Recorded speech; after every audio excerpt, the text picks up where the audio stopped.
네, 중국이 요소 수출 절차를 재개한다는 소식 앞서 전해드렸지만 문제는 공급될 때까지의 시간입니다. 당장 쓸 물량이 없는 분들은 오늘도 요소수 구하느라 애를 먹고 있는데요. 이 요소 부족 사태는 나아가 농촌의 비료 품귀 현상으로도 이어지고 있어 걱정입니다. 보도에 정지주 기자입니다. 서울엔 이른 첫눈이 내렸습니다. 아직 단풍이 남았는데 이거 빨리 떨어지라고 재촉이라도 하는 걸까요? 곳곳에 이렇게 예쁜 눈꽃이 피었습니다. 단풍이든 눈이든 만끽하고 싶습니다. 단계적 일상 회복도 시작됐죠. 코로나 때문에 번호판 반납하고 쉬어야 했던 관광 전세버스도 손님 만나기를 기대했습니다. 하지만 이렇게 차고지에 멈췄습니다. 요소수 품귀라는 복병 때문인데요. 이 버스 회사의 남은 요소수는 700리터입니다. 20대 버스가 25일 운행하면 동납니다. 손님들 예약은 밀려드는데 장거리 운행은 엄두도 못 내고 있습니다. 이제 조금 손님들이 움직일만 하고 지금 관광버스가 조금 나가고 있는데요. 그때마다 요소수 눈금이 많이 떨어질까 걱정도 되고요. 급한 마음에 버스 몰고 나섭니다. 요소수 찾아 산만리죠. 하지만 번번이 실패입니다. 연식이 좀 된 차를 이제 요소수가 안 들어가는 차를 남발을 붙여서 운행할 수밖에 없는 그런 좀 상황이죠. 전국에서 운행 중인 전세버스가 3만 8천 대인데요. 이 가운데 3분의 2가 요소수가 필요합니다. 그런데 당장 쓸 요소수도 부족하죠.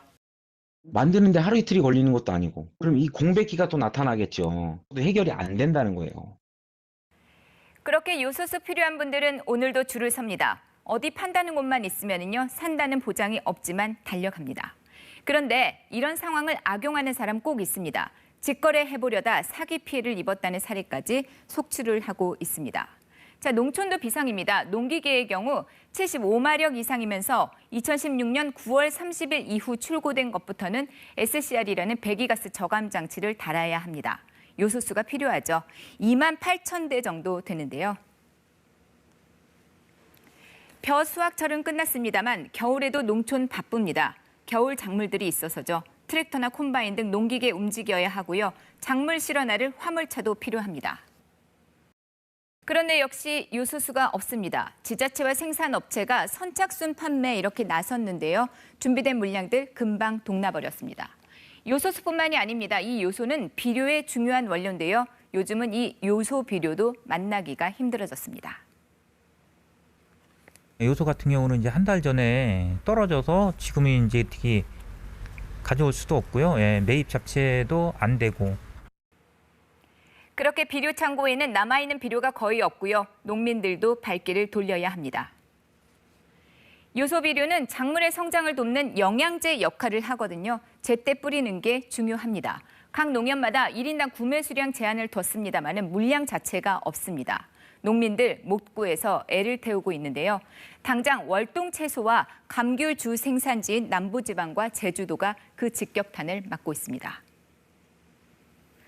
차량용 요소와 달리 농업용 요소는 중국 수입 의존도가 40% 선인데요. 전체적인 수입 가격이 급등했습니다.